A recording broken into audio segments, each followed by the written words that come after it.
안녕하세요. 저는 이곳 사연 채널을 애청하는 60대 여성입니다. 처음 이곳을 알게 되고 참 기분이 좋았습니다. 억울한 이야기를 털어놓고 위로를 받는 것도 좋은데 복수를 한 이야기를 마음껏 할 수 있잖아요.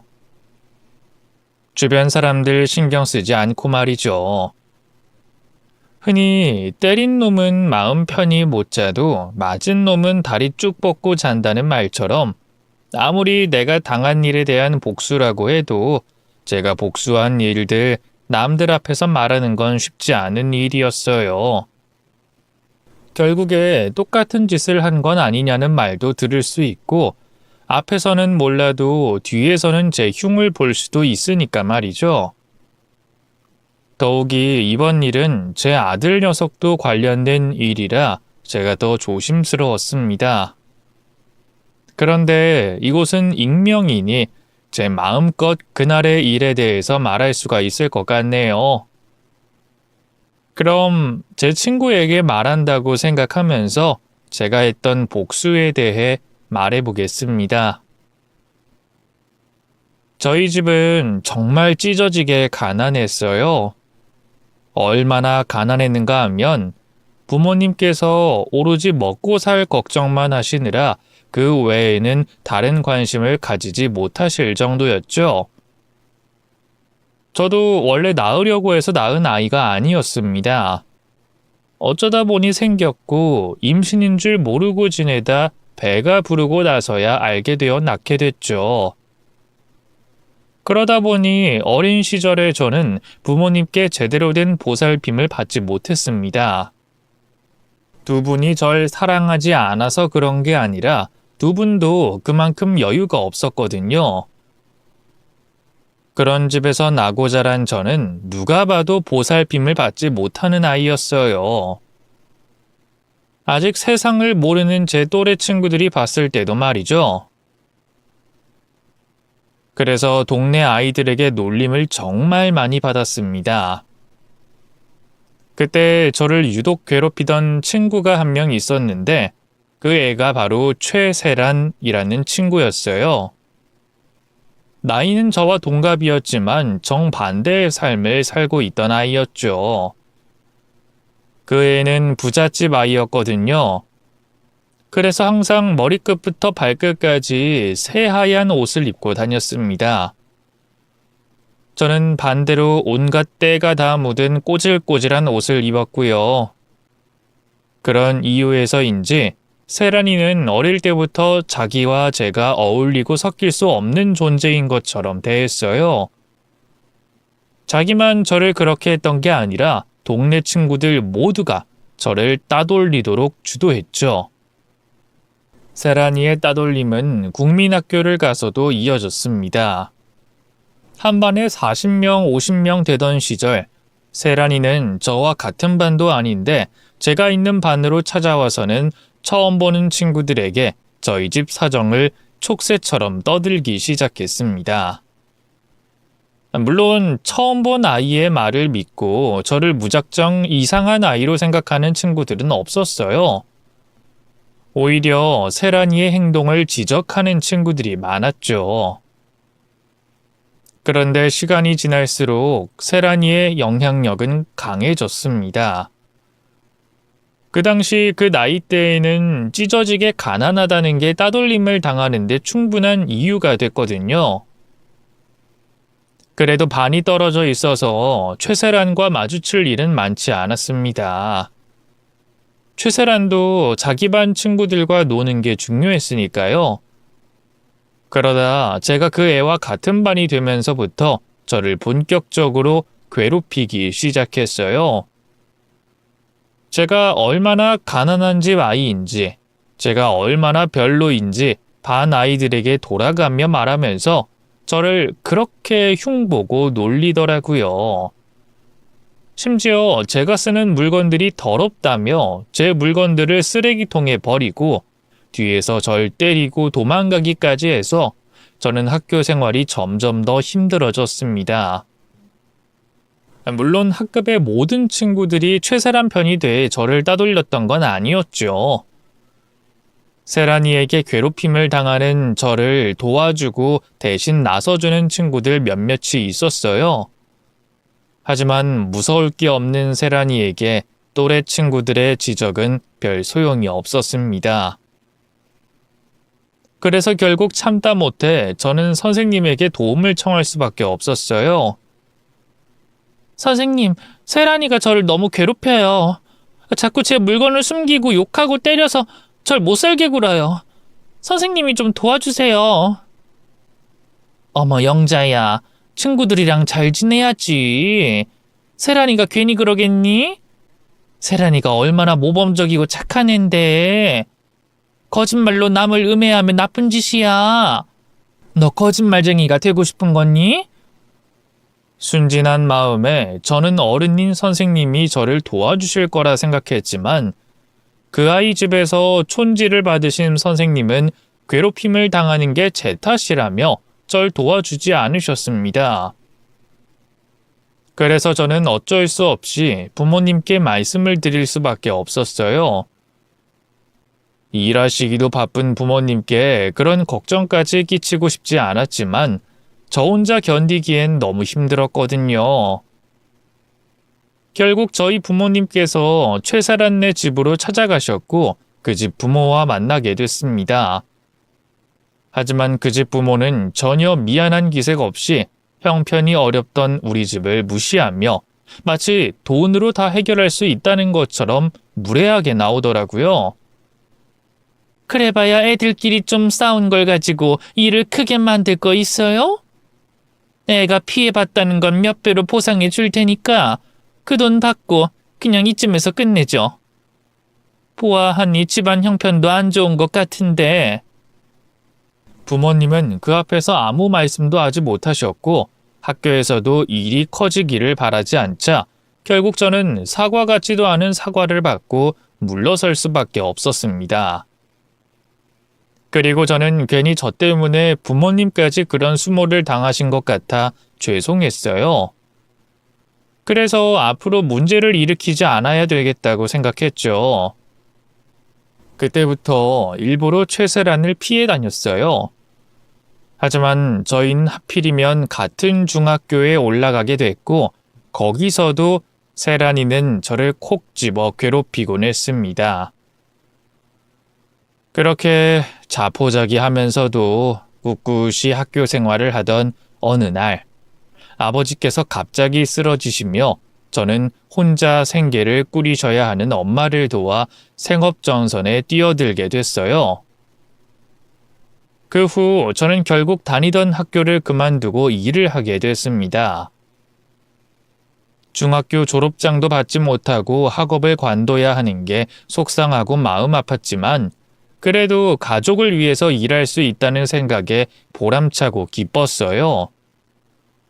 부모님을 도울 수 있다는 생각에 일하는 것도 고생스럽지 않았고 남들이 어린 저를 안쓰럽게 보는 것도 창피하지 않았죠. 그런데 가끔씩 제 또래 아이들을 볼 때면 가슴에 울컥하고 서러움이 올라왔습니다.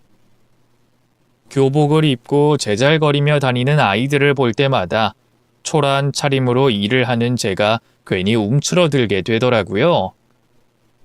그래서 최세란 그 애만은 마주치고 싶지 않다고 생각했는데 또 하필이면 그 아이에게 부끄러운 꼴을 들키고 말았습니다. 어머, 너 영자 아니니? 영자 맞지? 오랜만이다. 너 학교 그만두고 뭐하나 했더니 이런 일 다니고 있었던 거야? 너 꼴이 하도 엉망이라서 못 알아볼 뻔했지 뭐야? 우리가 좋은 사이도 아니고 만나서 반가워할 사이가 아닌데도 그 애는 굳이 저를 보고 아는 척 해왔어요. 저를 무시하고 괴롭히던 최세라는 가정 형편 때문에 학교도 그만두고 일을 해야만 하는 저를 자기 친구들 앞에서 놀리더라고요. 얘들아, 영자 좀 봐.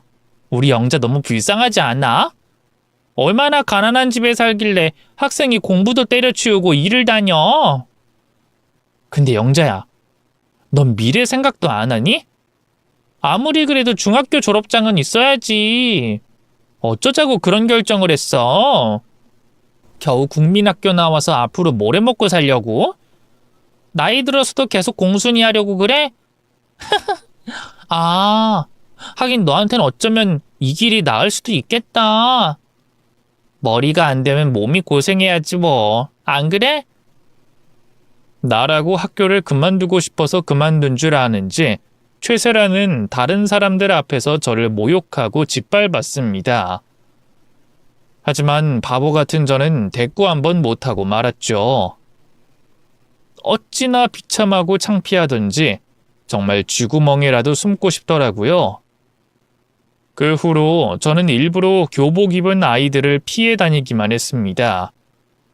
차라리 안 보면 부러워하거나 속상할 일도 없으니까요.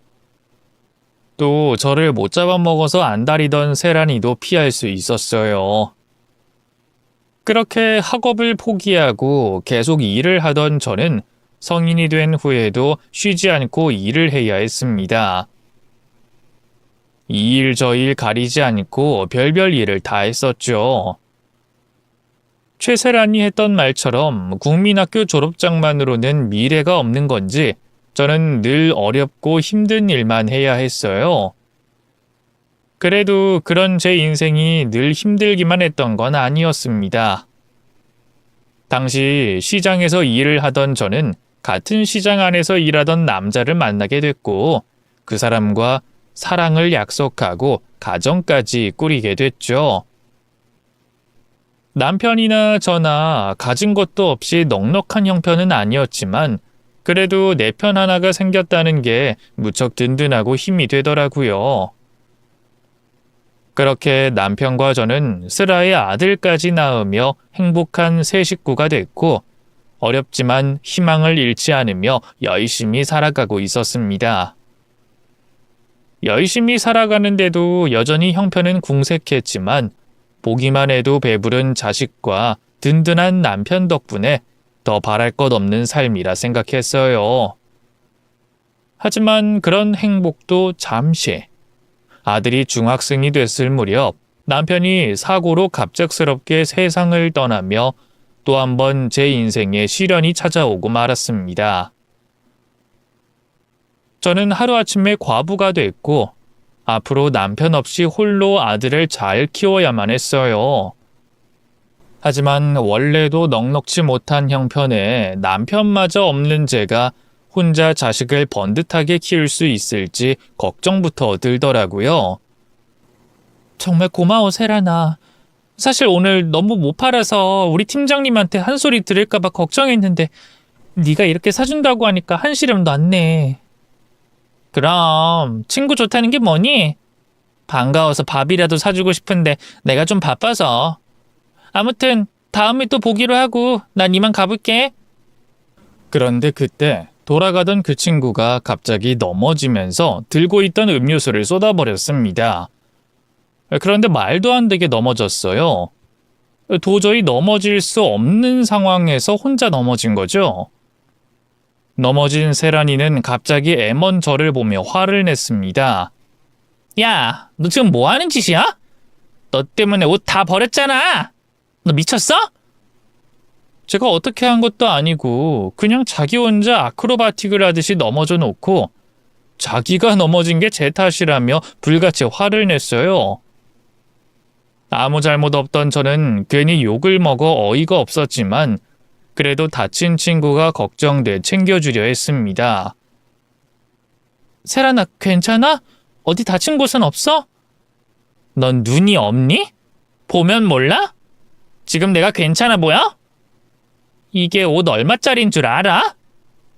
몇백만 원이나 하는 건데 이거 어떻게 하려고 그래? 이 음료수는 지워지지도 않는데. 그래서 너 이거 어떻게 할 거야? 어? 나 이대로 못 넘어가겠으니까 네가 내 옷감 물어내. 알겠어? 저와는 스치지도 않아 놓고 제 탓이라는 양 자기 옷값을 물어내라고 하더라고요. 세탁비도 아니고 수백만 원 하는 옷값을 달라니 저는 그 상황이 황당하기만 했습니다. 뭐라고? 내가 네 옷값을 왜 물어내? 그리고 나 때문에 넘어진 게 아니라 너 혼자 넘어진 거잖아.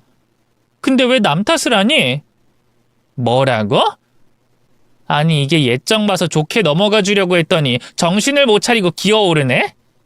야, 너 내가 좀 잘해줬더니 내가 네 친구로 보이니? 난 여기 손님이고 넌 지금 여기서 일하는 직원 아니야? 근데 어디서 반말을 해? 여기 마트는 직원 교육 안 하나 보지? 됐고, 점장 나오라 그래. 내가 너 여기서 일 못하게 해줄 테니까 여기 책임자 데려오라고! 조금 전까지만 해도 친구 사이니 뭐니 하며 사람 좋은 척 하더니 갑자기 태도를 바꿔서는 선을 긋고 저를 마트 직원으로 하대하더라고요. 그러고는 점장님까지 불러 절 협박하기 시작했죠. 여기는 직원 교육을 이따위로밖에 못해? 어디 고객한테 이따위로 해? 여기 마트 손님 끊기고 싶지 않으면 이 직원년 똑바로 처리해. 잘못했으면 당장 무릎 꿇으라고 얼른! 대체 내가 뭘 잘못한 건가 싶어 억울했지만 그의 성격에 더 난리를 치면 어렵게 구한 일자리를 잘릴지도 모른다는 두려움에 저는 결국 잘잘못을 따지지도 못하고 그의 앞에서 무릎을 꿇어야만 했어요. 하지만 모든 것이 정리된 후에 그날의 일이 세란이가 고의로 한 행동이라는 걸 알게 됐습니다. 제 사과를 받고 겨우 화를 푼 척하던 세란이가 제 옆에서 나지막히 말하더라고요. 저를 놀리듯이 말이죠. 이거 봐. 넌 몇 년이 지나도 몇십 년이 지나도 나한테 빌어야 하는 존재라니까. 사실 네 말이 맞아. 나 혼자 넘어졌어. 뭐 딱히 돈이 필요한 건 아니고 네가 비는 모습 오랜만에 보고 싶어서 말이지. 억울하고 분했지만 눈앞에 아들 생각이 먼저 났습니다. 저만 참으면 일을 계속할 수 있었어요. 일을 계속하면 우리 아들 학원도 보내주고 학용품도 사주고 옷도 신발도 먹고 싶은 것도 하여튼 전부 다 해줄 수 있었습니다. 그래서 참았어요. 비겁하지만 말이죠.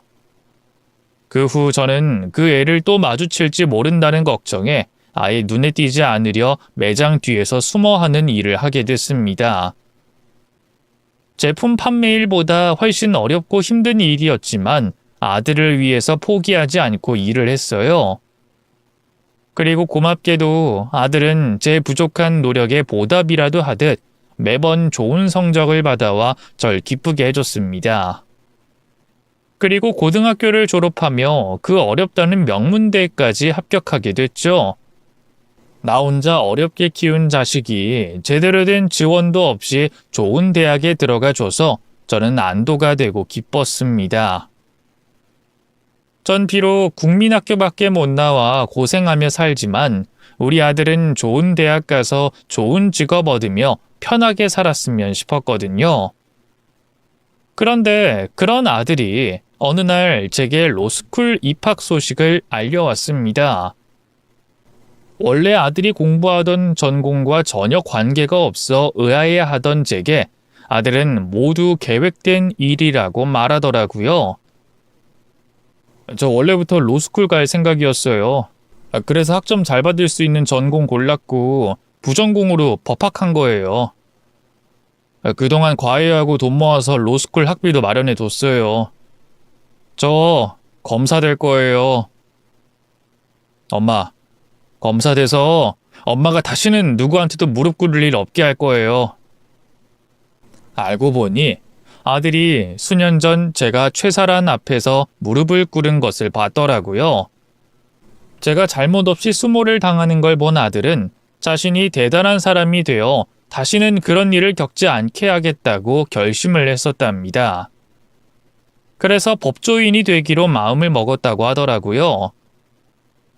뒤늦게 알게 된 아들의 비밀에 저는 마음이 아프고 부끄러우면서도 아들이 든든하고 고마웠습니다. 내가 지켜줘야 할 것 같던 자식이 어느새 자라 이렇게 나를 지켜준다고 하니 자식 한번 잘 키웠다는 생각이 들더라고요. 그렇게 아들은 결심대로 로스쿨을 무사히 졸업해 변호사 시험과 검사 시험에 합격해 검사가 됐습니다. 그런 아들 덕분에 전 더 이상 예전 같은 고생을 하지 않고 지낼 수 있었어요. 그래도 집에 있긴 심심해서 소일거리하며 즐겁게 지내고 있었는데 우연히 국민학교 시절 동창을 만나게 됐어요. 그리고 그 친구에게 동창회 권유를 받게 됐죠. 그렇게 기쁜 마음만 가진 채 동창회를 나갔습니다. 저 같은 경우 언 40년이 넘어 만나게 되는 친구들이라 너무 설렜어요. 얼마나 설렜는지 긴장이 될 정도였죠. 그동안 사는 게 너무 바빠서 친구라고 할 수 있는 사람은 아들 친구 엄마 몇 명과 일하면서 맺게 된 인연들 두세 명이었습니다. 그나마 최근 삶의 여유가 생기면서 알게 된 동네 친구들까지 합하면 10명이 좀 넘는 숫자였어요. 그만큼 사람이 고팠고 어린 시절 친구들이라면 더더욱 보고 싶었죠. 그런데 제가 너무 들뜬 마음에 어떤 한 존재를 잊어버리고 있었습니다.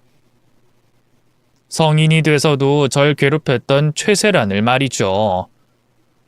그 애가 떠올랐을 땐 이미 동창회가 열리는 식당에 도착했을 때였어요. 그것도 제가 술을 먹으며 웃고 있는 최세란을 보고 나서야 그 기억이 떠올랐죠. 그때 참 만감이 교차하더라고요. 여전히 팔자 좋아 보이는 그 애를 보니 밉고 분하기도 하면서 야, 장영자, 요즘 참 행복에 겨워 살았구나 라는 생각도 들었습니다. 근 20년 가까이 얼마나 편하게 살았으면 제가 동창회를 나오면서 최세란을 기억 못했나 싶어서 말이죠. 그러면서 자신감이 붙더라고요. 저도 이제 걔와 비교해서 모자란 것 없었으니 기죽을 필요가 없어서 말이죠. 세란이 걔가 예전처럼 까불면 저도 코를 납작하게 눌러주면 된다고 생각했습니다. 그래서 최세란을 신경 쓰지 않고 오랜만에 만난 친구들과 지난 세월 나누지 못했던 대화를 나눴어요. 서로 못 본 세월이 길었으니 그만큼 풀어낼 이야기 보따리가 한가득이었죠. 그렇게 한참 즐겁게 친구들과 대화를 나누고 있었는데 제 앞 빈자리로 최세란 그 애가 찾아왔습니다. 오자마자 저를 떠보더라고요. 어머, 너 닭대가리 영자 맞니? 난 아까부터 네가 누군가 했다. 난 네가 마트 옷이나 그지 같은 옷 입고 올 줄 알았거든. 근데 이렇게 멀쩡히 차려입고 온 걸 보니까 너도 이젠 좀 평범하게 사는가 보다. 네가 평범하게 산다니까 내일도 아닌데 기분이 좋네. 세란이 네가 어쩐 일로 나한테 안 오나 싶었다. 네가 내 공식 스토커 아니니? 우리 때 스토커 같은 그런 용어가 있었어야 했는데. 어쨌든 네 말이 맞아. 나 요즘 평범하게 잘 살아. 아니다. 평범보다는 더 팔자 좋게 사는 것 같네. 니들 영자가 말하는 거 들었니? 얘가 굉장히 재밌어졌네. 아니면 그동안 내가 없어서 기가 살아도 너무 산 건가? 어쨌든 새로운 너의 모습 보기 좋다 얘. 어차피 동창회 끝나갈 때쯤엔 예전에 네 모습 되찾아가겠지만. 세란이를 상대하지 않을 수도 있었습니다. 무시하거나 고분고분한 태도를 보이면 길게 말을 섞을 일도 없었겠죠. 그런데 그러기가 싫더라고요. 안 그래도 최세란 걔한테 안 좋은 감정을 가지고 있는데 말 걸어오는 꼬라지가 또 저를 무시하고 있었으니까요. 그래서 저도 예전과 같지 않다는 걸 보여줬어요. 하지만 최세란에게는 제가 아직 자기 밥으로만 보였던 것 같습니다. 절 비웃더라고요. 그러면서 제 주위로 자기와 가까이 지내고 있는 동창들을 불러 모았어요. 익숙한 장면이었죠. 과거 저를 괴롭힐 때마다 주변 친구들을 끌어 모았으니까요. 그렇게 제 주위를 자기 편으로 채운 세란이는 제 말꼬리를 잡고 늘어지기 시작했습니다. 근데 영자야, 너 어떻게 살길래 그렇게 잘 산다고 말하니? 우리가 얼굴 본 진 꽤 됐다만 마지막으로 봤을 때만 해도 네가 내 앞에서 무릎 꿇고 있었잖아. 고객님 죄송합니다. 이러면서. 너희들 기억하니? 내가 영자 마트에서 만났다고 했던 일. 그랬던 영자가 이제 내 앞에서 좀 산다고 콧방귀를 끼니까 내가 너무 궁금하네. 집가집게 살면 얼마나 잘 산다고. 이제 뭐 마트 책임자라도 됐니? 이젠 네가 직접 고객들한테 무릎 꿇을 일 없어? 너는 말끝마다 내가 무릎 꿇었던 이야기를 하는 걸 보니까 그게 네 인생의 최대 업적인 것 같다. 그러게 생각해보면 네가 딱히 다른 부분에 두각을 나타낸 건 없지? 나 괴롭히는 거 빼고. 그럼 어디 오늘 네가 잘하는 거 한번 마음껏 해봐. 내가 예전처럼 호락호락하지 않아서 꽤 힘들겠지만. 그리고 굳이 너한테 내가 어떻게 사는지 알려주고 싶진 않은데 네가 또 워낙 궁금해하는 것 같아서 말해줄게. 마트 일은 그만둔 지 꽤 됐고 요즘은 내가 할 거 하다가 하루에 서너 시간 정도 밖에서 일해. 평생 일만 해와서 그런가 가만히 있으면 늙는 것 같더라고. 축 처지기도 하고. 그래서 건강하게 살 겸 내 용돈벌이나 할 겸 일해. 그 외엔 젊은 날 못했던 것들 하러 다니고. 이 정도면 잘 사는 거 맞지? 영자야, 거짓말 좀 하지 말어. 네가 어떻게 그렇게 마음 편히 사니? 얘가 나이를 먹으니 거짓말하는 것만 늘었네. 자식 잘 둔 덕분에 그렇게 산다. 말년 운이 좋은지 우리 아들 결혼시킬 때 집 한 채 해주려고 한 투자가 쏠쏠하게 돌아와서 금전적으로도 여유 있고. 그리고 내가 너니 거짓말하게? 거짓말은 네가 잘했잖아.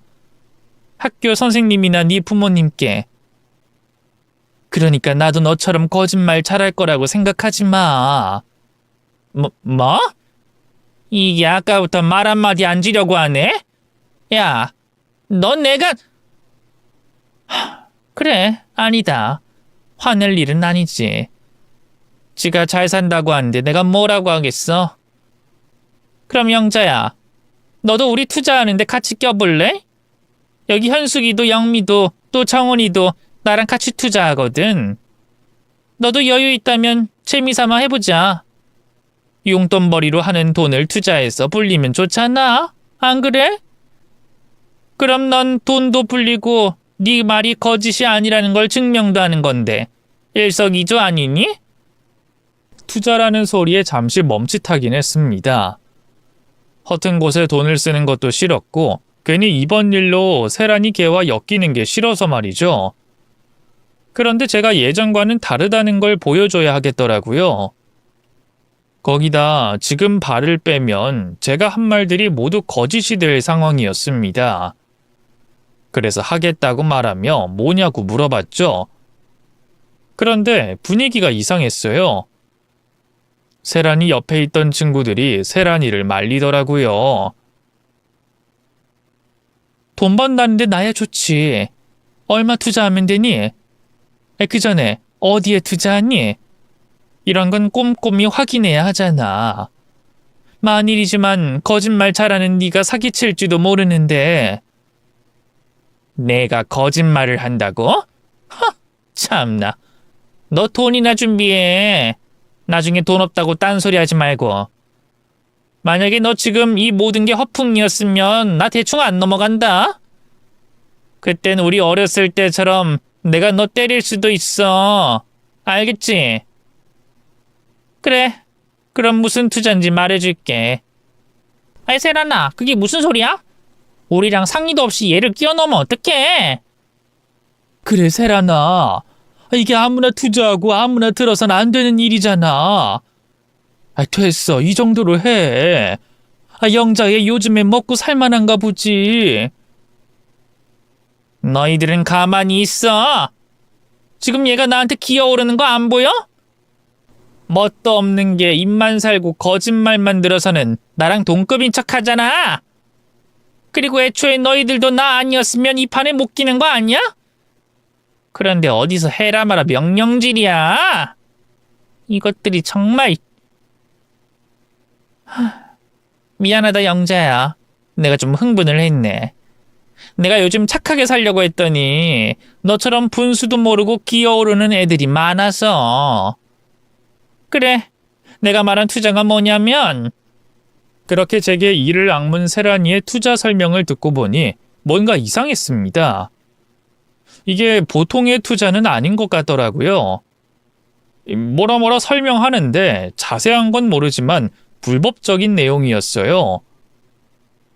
시사 프로그램에서 나오는 주식 관련된 주가 조작 문제 있잖아요. 딱 그 소리인 것 같더라고요. 그래서 투자건 뭐건 간에 불법 아니냐며 그거 먼저 물어봤죠. 그거 불법 아니니? 얼마 안 되는 주식값을 우리들 거래만으로 올린 다음에 팔겠다는 건 결국엔 누군가가 그 차익만큼 피해를 본다는 말이잖아. 그러니까 불법이란 마음에 걸린다는 거야? 아니면 내 말을 못 믿겠다는 거야? 내가 너 이해 쉽게 하려고 대충 말해서 생략된 부분이 있는데 사람들한테 조작한 주가를 그럴 만한 이유가 있다고 믿게 하는 건 어렵지 않아. 요즘에 워낙 인터넷 신문사와 기자가 많아서 돈 주면 아무 글이나 써주거든? 거기에 대충 호재가 될 만한 기사 써달라고 해서 인터넷에 뿌리면 돼. 그렇게 밑작업하고 얼마간 떨어지지 않는 주가 그래프 보잖아? 그럼 진짜 호재라고 생각해서 사람들이 믿는다니까? 요즘에 눈먼 사람들이 얼마나 많은지 아니? 아니 그러니까 그게 불법 아니냐고. 나 그런 투자는 못해. 내 양심에 찔려서 못하는 것도 있지만 우리 아들 때문에 그런 거 하면 안 돼. 그러니까 투자 얘기는 없던 걸로 하자. 얘 봐라. 엄청 능청스럽게 넘어가려고 하네. 야, 너 돈 없지? 아까 한 말들 전부 거짓말이지? 얘들아, 내가 말했지. 인연 거짓말이라고. 근데 영자야, 너 그렇게 내 앞에서 당당하고 싶었니? 그래서 이렇게 금방 들통날 거짓말했어? 아유, 진짜 우리 영자 너무 비참하네. 이 나이 처먹고 동창회 와서 거짓말이나 하고.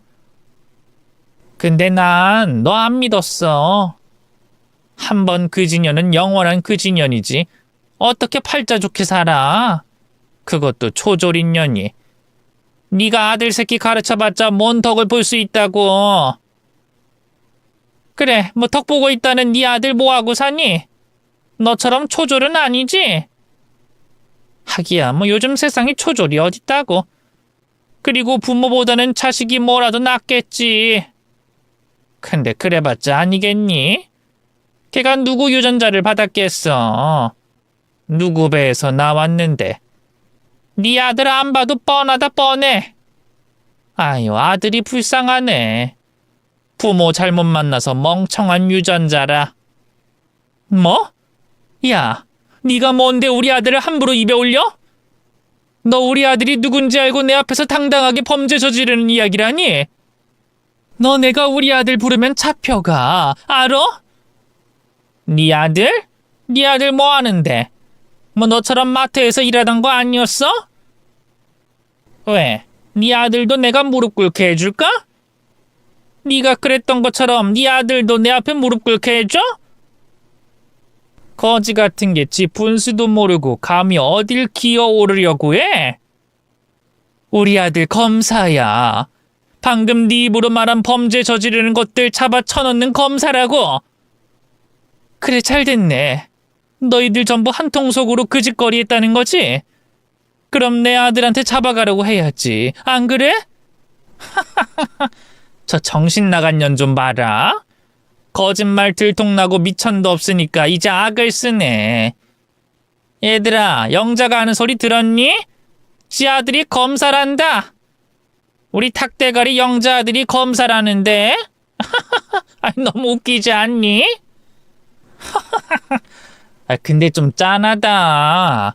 우리 영자 예전엔 착했는데 괴롭혀도 그냥 당하기만 하고. 근데 이제 세상에 때라는 때는 다 묻어가지고 거짓말까지 하고 악까지 쓰네?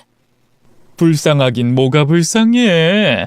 탁대가리 주제에 어설프게 짱구 굴리다 들킨 건데.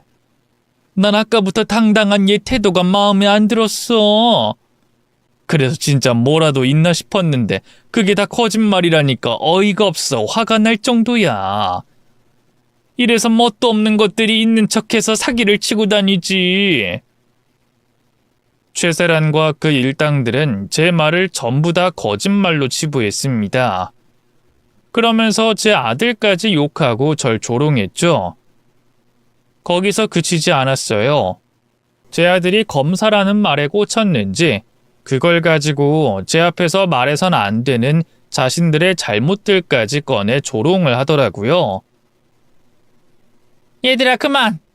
이러다 검사 아들 된 우리 영자가 화나면 어쩌려고 그래? 아들 보고 우릴 잡아가라 말하면 어떡하니? 영자야, 우리 네 아들 보고 잡아가라고 하면 안 된다. 우리가 너한테 말한 것 외에도 지은 죄가 많거든. 네 말대로 불법인 주가 조작으로 우리가 돈을 벌어서 그걸 가지고 또 불법적인 거래. 마약도 좀 하고 불법 유통도 하고 또 탈세도 좀 돌리고. 어떻게 뭐 더 자세히 설명 좀 해줄까? 그래야 검사라는 네 아들 실적 올리지 않을까? 아니다. 내가 직접 찾아갈게. 어디 검찰청이니? 아차차. 현실은 검찰청이 아니라 마트겠구나. 아유, 세란아. 아무리 그래도 그것까지 영자가 알 필요 있을까? 다른 애들도 있는데. 야, 영자 인연이 안다고 해서 뭘 어떻게 하겠어. 문제 있으면 내가 다 책임질 테니까 가만히 있어. 영미, 너는 분위기나 맞추라고. 한창 재밌는데 기분 잡치게 하지 말고. 자, 이제 뭘 더 말해줄까? 뭘 더 말해야 네 검사 아들한테 도움이 되겠어? 그러지 말고 잘난 네 검사 아들 여기로 좀 데려와라. 이제 곧 마트 문 닫을 시간 아니니? 내가 바빠서 검찰청에 조사받으러 갈 시간이 없으니까 여기 식당에서 받는 걸로 하자. 응? 어서 네 아들 불러. 이 정신나간 년이 지 입으로 명을 재촉하더라고요. 그러길래 원하는 대로 제 아들을 불러줬습니다. 그리고 아들을 기다리는 동안 이어지는 최세란과 그 일당들의 조롱을 다 받아주었어요. 어차피 곧 있으면 제게 입도 뻥끗 못할 텐데 그 전에 말이라도 실컷 하라고 말이죠. 얼마 뒤 제 아들이 동창회가 열리는 식당으로 들어왔고 제 곁에 섰습니다. 부를 때만 해도 쉬고 있다 했는데 일하다가 중간에 온 건지 정장 차림이었어요. 그걸 본 최세란이 또 비꼬기 시작했죠. 얘가 영자 네 아들? 근데 영자야, 너 아들한테 정장 입고 오라고 했니? 우리 속이려고? 너 진짜 너무하다. 어떻게 자식 새끼까지 거짓말쟁이로 만드니? 진짜 대단하다, 대단해. 그래, 우리가 졌어. 네 아들 검사라고 하자. 그러니까 이쯤하고 집에 가. 네가 영자 아들이라고? 일 끝났는데 정장 입고 오느라 고생 많았다. 그만 네 엄마 데리고 집에 가라. 네 엄마 술 먹지도 않았는데 취한 것 같으니. 아휴, 애가 엄마 때문에 무슨 잘못이야. 내가 가긴 어딜 가니? 네가 우리 아들 앞에서 조사받는 것까지 보고 가야지. 네가 그랬잖아. 바빠서 여기서 조사받겠다고. 정훈아, 너 이 아줌마 자기 입으로 주가 조작하고 마약하고 또 불법으로 뭘 유통한다고 자백하더라.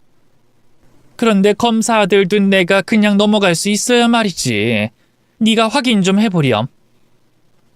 동창회가 열리는 식당으로 들어오기 전까지만 해도 무슨 일인지 모르겠다던 표정의 아들은 제 말을 듣곤 뭔가 감을 잡았다는 표정을 짓고 있었습니다.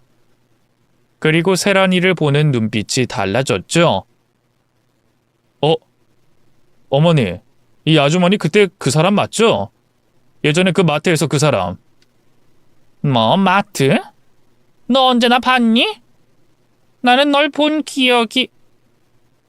아, 너도 그때 거기 있었구나.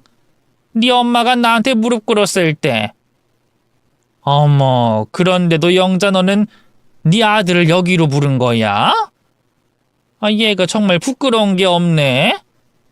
그래, 내가 그때 그 아줌마 맞아. 그러니까 내 성격 너도 알았으면 네 엄마 얼른 데려가라. 그때처럼 네 엄마 무릎 꿇는 모습 보기 싫으면. 근데 제가 들은 이야기가 있어서 그냥은 못 가겠는데요. 제가 이런 사람이라서요. 여기 제 명함입니다. 얘네들 정말 왜 이러니? 부모랑 자식이 아주 쇼를 하네. 생쇼를. 검사? 야, 너 네 엄마랑 정말 경찰서 가고 싶어? 이런 거 사칭하면 큰일 나는 거 몰라? 이것들이 정말?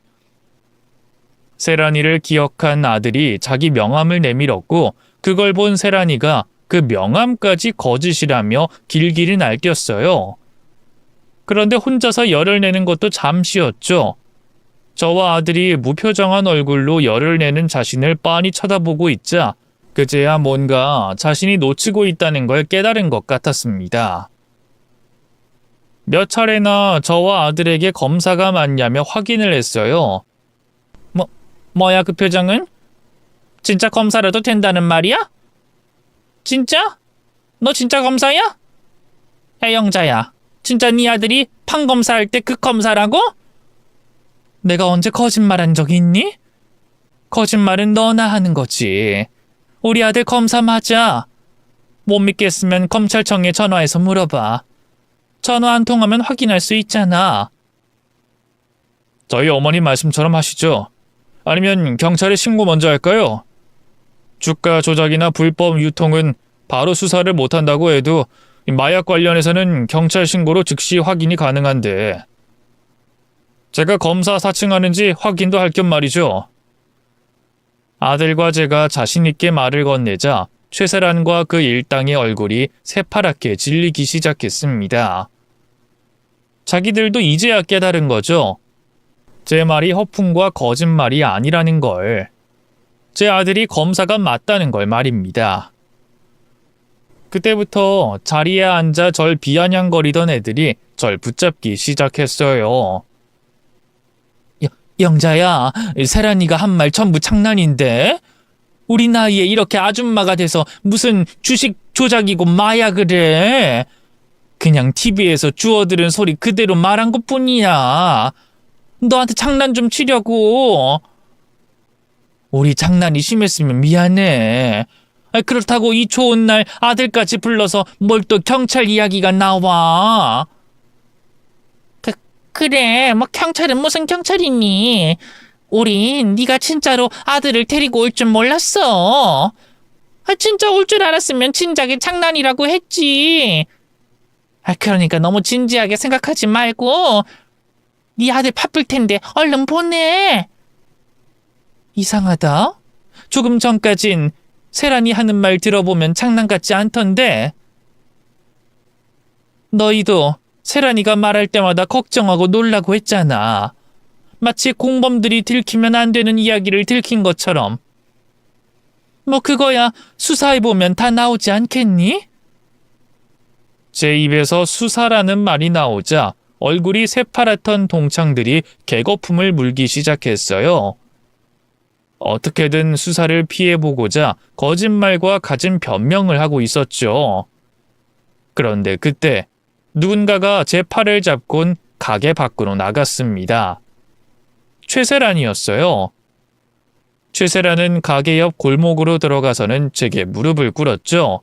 그리곤 빌기 시작했어요. 영자야, 제발 네 아들한테 장난이었다고, 아무것도 아니었다고 말해주면 안 될까? 검사 아들 자랑하려고 한 행동이라고 말하면 네 아들도 더는 묻지 않고 넘길 것 같은데. 내가 이렇게 빌게. 내가 잘못했어.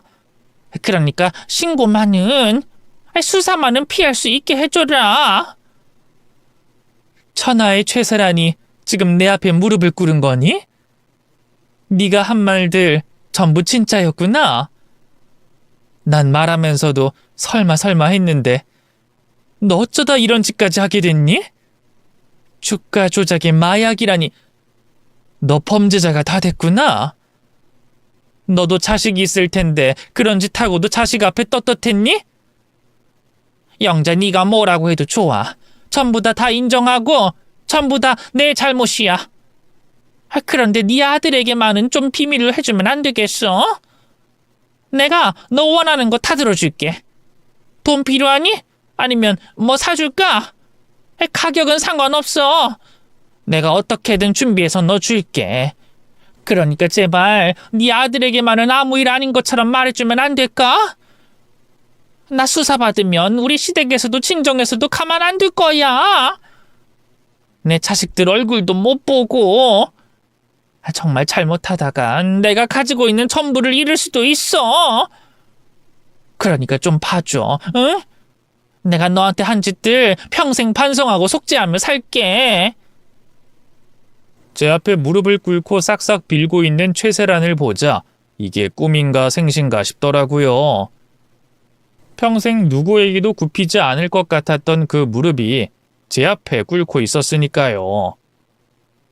그러면서 과거 제가 세란이에게 당했던 일들이 하나씩 떠올랐습니다. 그 치욕스러운 나날들이 말이죠. 그래서 저도 지금 이 순간을 좀 즐겨보기로 했어요. 조금 더 간절하게 말할 순 없니? 네 말대로라면 네 인생이 달린 일인데 그 정도로 되겠어? 좀 더 빌어봐. 허리도 절하듯이 여러 번 굽히고 손도 더 싹싹 빌고. 눈물은 그 정도밖에 안 나니? 그건 진정성이 좀 떨어지는데? 우리 나이에 툭 건드렸다 하면 눈물이 주르륵 나오는데 그거에 비하면 너무 안 나온다. 할게. 이렇게 하면 될까? 우는 건 이렇게 울면 돼? 영자야, 네가 하라는 건 뭐든 할게. 그러니까 제발 봐줘, 응? 정말 볼만했어요. 세상에 이런 일이 있을 거라고는 생각도 못했죠. 그런데 저 혼자 보기엔 많이 아깝더라고요.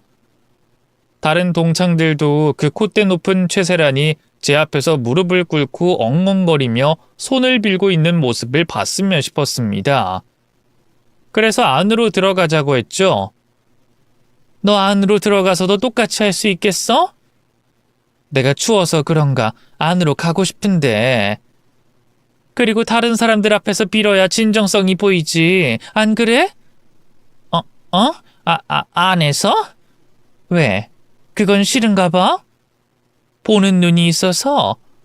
아니야. 가자. 추우면 들어가야지. 그럼 들어가서 빌면 오늘 일 못 들은 걸로 하는 거다, 응? 자기 코가 석자이니 자존심 강한 최세란이라고 해도 어쩔 수가 없더라고요. 그렇게 최세란은 눈물로 화장이 번진 얼굴을 하고 동창회를 하던 식당으로 들어갔습니다. 동창들 모두 처음 보는 모습의 세란이에게 시선이 주목됐죠. 그러자 그 시선들을 의식했는지 세란이가 무릎을 바로 꿇지 않고 머뭇거렸어요. 너 뭐하니? 밖에서 했던 말과 다르다? 뭐 하기 싫으면 말어. 나야 상관없으니까. 아니야. 할게. 지금 하려고 했어. 이렇게 무릎 꿇었잖아. 이제 빌 거야. 영자야. 내가 정말 미안해. 우리 그 과거의 나쁜 기억들 다 잊자. 내가 잘못했어. 세란이가 제 앞에 머리를 조아린 채 무릎을 꿇고 두 손을 빌기 시작하니 그 자리에 있던 동창들 모두의 눈이 휘둥그레졌습니다. 다들 무슨 일이냐며 수군거리기 시작했죠. 그러다 다들 약속이라도 한 것처럼 같은 표정을 짓고 있었어요. 다들 꼬시다는 표정이었죠. 모두 최세란에게 당했던 일들이 하나둘씩 있는 표정이었습니다. 그래서 이번 기회에 내 속만이 아니라 동창들 속도 풀어주자 싶었죠. 저는 시간을 끌며 세란이에게 창피라는 창피는 다 줬어요. 그러다 좀 늘어진다 싶었을 때 그만뒀죠. 그냥 그만두긴 아쉬워서 세란이와 그 일당을 이간질하는 말로 마무리를 했습니다. 그만해, 세란아. 이 정도면 네 진심이 나한테 통한 것 같다. 네 말대로 내가 너는 넘어가 줄게. 근데 너만 빠지면 되는 거지? 쟤들은 따로 어떻게 해달라고 안 했잖아. 맞지? 뭐? 아니, 잠깐만, 최세란. 너 영자가 한 말 진짜야? 너만 봐달라고 그랬어? 진짜? 쟤 미친 거 아니야? 지가 우리들 끌어들여 놓고 자기만 쏙 빠져나간다고? 미쳤네 저거. 영자야, 제가 주범이야. 주가 조작도 마약도 다 제가 하자고 한 거라고. 너도 알잖아. 우리가 무슨 힘이 있니? 세란이가 하자면 하자는 대로 따를 뿐이지. 야, 너희들 갑자기 왜 그래? 나 나만 봐달라고 한 적 없어. 그리고 나만 빠져나오기로 약속했다 치자. 그게 문제 있어? 너희도 문제 해결하고 싶었으면 내가 무릎 꿇고 빌 때 그때 나랑 같이 빌었어야지. 왜 나를 걸고 넘어져? 살 길은 각자 알아서 책임져야지. 그리고 너희들 바보니? 당장 눈앞만 보여? 너희 깜빵 들어가면 누가 챙겨줄 것 같아? 거기서 평생 살 거야? 그 안에서나 밖에 나와서나 내 도움 필요 없을 것 같아? 영자야, 봐봐. 쟤 또 우리한테 협박하지? 전현이 저런다니까? 아까 말한 일들도 다 제가 주도한 거야. 우린 주식도 그렇고 약도 유통도 잘 몰라. 끈도 연줄도 없다고. 다 제가 하자고 해서 한 거야. 돈 벌게 해준다고 해서 뛰어들었다가 한 배 타게 돼서 협박당한 거라니까? 야, 최현숙! 너 미쳤어? 돈 벌어서 좋다고 할 땐 언제고 이것들이 정말? 자기들끼리 싸움 나서 난리도 아니었습니다. 서로 니 탓이라며 폭로를 하더라고요. 그러다 제 아들 한마디에 일동 입을 다물었죠. 여기서 이러지 마시고요. 정식으로 조사받을 때 지금처럼 성실하게 답변해 주시면 됩니다. 우선 마약 건으로 경찰 불렀으니까 그때까지 대기해 주세요. 주가 조작, 탈세, 불법 유통은 따로 조사 들어가게 되면 그때 소환 요청할 겁니다. 그때 괜히 고집 피우지 마시고 제 날짜에 출석해 주시고요. 뭐? 이게 무슨 말이야? 경찰을 불렀다니? 아니, 소환이라니? 영자야, 이게 무슨 말이니? 너 아들한테 잘 말해준다며? 들어와서 말할 시간이 있었니? 그래서 이제 잘 말해보려고. 근데 내가 말한다고 우리 아들이 말을 들을까? 얘도 이게 일인데. 그리고 검사가 범법인 거 알고도 넘어가면 안 되지 않나? 아유, 어쩌다 일이 이렇게 됐네. 미안하다, 얘. 그러게 네가 괜히 우리 아들 부르라고 해서 일이 이렇게 된 거잖아. 야, 장영자! 네가 감히 날 가지고 놀아? 이 그지 같은 년이 날 우습게 보고? 야! 제게 노란한 걸 알게 된 세란이는 화가 머리끝까지 났는지 절 때리기 시작했습니다. 당연히 평생 일만 해온 제가 세란이의 주먹을 막아낼 수 있었죠. 옴짝달싹 못하게 잡아둘 수도 있었습니다. 하지만 저는 세란이의 솜 같은 주먹을 다 맞아줬어요. 그래야 폭행죄를 추가할 수 있을 테니까 말이죠. 그래서 세란이를 말리려는 아들을 멈춰 세웠습니다. 정훈아, 가만히 있어. 내가 맞아야 인연 폭행죄도 추가되지. 지금 신나게 때리라고 해. 나중 되면 누가 후회하나 보자고. 세란아, 잘 좀 때려봐라. 그거 가지고 내가 입원은 하겠니? 네 덕에 편히 누워서 큰돈 좀 벌어보자. 몇 분 뒤 아들의 신고를 받은 경찰이 식당으로 들어왔고 우리 둘을 떼어놨습니다. 그리고 저는 경찰서로 가서 조서를 쓰고 집으로 돌아왔죠. 아들과 함께 집으로 돌아가는 내내 웃음이 희죽희죽 나왔습니다. 마지막으로 본 세란이의 표정이 계속 떠올라서 말이죠. 아들에게 못난 모습을 보인 것 같아 창피하긴 했는데 어쩔 수 없이 기분은 좋더라고요. 그 기분 좋은 감정은 시간이 한참 흘러도 계속됐어요. 들려오는 세란이 소식 때문에 말이죠. 비록 아들이 직접 사건을 맡진 못했지만 세란이와 그 일당들은 검찰 조사를 받게 됐습니다. 주가 조작과 마약 투약, 불법 유통과 탈세로 아주 긴 시간에 걸쳐 조사를 받았죠. 그리고 각각 판결을 받은 날짜는 달랐지만 하나씩 지은 죄에 맞는 처벌을 받게 됐습니다. 여지없이 교도소 생활을 하게 된 것이죠. 저도 세란이의 마지막 사건, 마지막 공판날 재판장에 참석했는데요. 마음고생을 얼마나 했는지 애가 반쪽이 돼 있더라고요. 반지르르한 피부는 푸석푸석해져 있었고요. 얼굴엔 어떤 감정도 없어 보였습니다. 모든 걸 포기한 얼굴이었죠. 그럴 만도 한 것이 시댁과 남편에게 범죄 행위가 알려져 버림을 받았고 친정에서도 자기들까지 피해가 가지 않게 선을 긋는다고 하니 지금까지 쌓아온 인생을 다 날리게 됐으니까요. 살아도 사는 게 아닐 겁니다. 아휴, 그러게 마음을 좀 곱게 썼으면 이런 일이 없었을 텐데 참 바보 같은 아이입니다.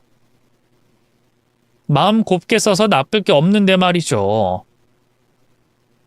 근데 저도 이번 일이 있고 난 후에는 좀 걱정이 돼요.